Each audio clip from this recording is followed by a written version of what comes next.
কোরআন মাজিদে অধিকাংশ শব্দটি অধিকাংশ মানুষকে বোঝাতে গিয়ে আকতারহুম, আকতারুহুম, আকসারুকুম এই শব্দগুলো ব্যবহার হয়েছে। মানে আকতার অধিকাংশ, 91টি আয়াতে আল্লাহ রাব্বুল আলামিন এই বিষয়টা নিয়ে এসেছেন কোরআন মাজিদে, যে অধিকাংশ মানুষ। তো এই 91টি আয়াতে আল্লাহ রাব্বুল আলামিন উল্লেখ করেছেন যে অধিকাংশ মানুষ খারাপ।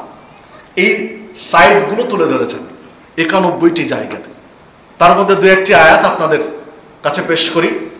যেমন আল্লাহ রাব্বুল আলামিন সূরা ইউসুফের 106 নম্বর আয়াতে উল্লেখ করেছেন, ওমা ইউমিনু আকতারুহুম বিল্লাহ, অধিকাংশ মানুষ আল্লাহর উপরে ঈমান আনে, ইল্লা ওয়াহুম মুশরিকুন, পাশাপাশি তারা মুশরিক।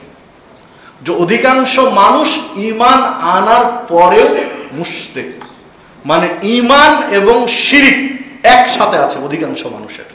এটা আল্লাহ রাব্বুল আলামিন বলছেন। বিভিন্ন ধরনের শিরকের সাথে জড়িয়ে রয়েছে, বিভিন্ন শিরকি আকীদা বিশ্বাস নিজের মধ্যে লালন করি। যেমন তাবিজ ব্যবহার করা শিরক, এই মর্মে স্পষ্ট আলোচনা রয়েছে। মান তাআল্লাকা তামিমাতান ফাকাদ আশরাকা, মুসনাদ আহমদের মধ্যে হাদিস রয়েছে, আল্লাহ রাসূল সাল্লাল্লাহু আলাইহি ওয়াসাল্লাম বলছেন যে তাবিজ ব্যবহার করলো সে শিরক করলো। যে হাদিস গ্রহণীয় সানাদে বর্ণিত হয়েছে। তাহলে তাবিজ ব্যবহার করলো শিরক করলো। ও মাজার কেন্দ্রিক বিশ্বাস করে না, কিন্তু তাবিজ ব্যবহার করে। তাহলে ঈমানের সাথে শিরক তো ঢুকিয়ে রেখেছে সে। ঈমান এবং শিরক তো একসাথে চলছে।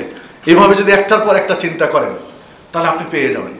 মান হালাফা বিগাইরিল্লাহ ফাকাদ আশরাকা, যে ব্যক্তি আল্লাহ ব্যতীত অন্যের নামে শপথ করে, কসম করে, সে ব্যক্তি শিরক করে। যেটা আল্লাহ রাসূল সাল্লাল্লাহু আলাইহি ওয়াসাল্লাম বলেছেন, আবু দাউদের মধ্যে হাদিসটি রয়েছে।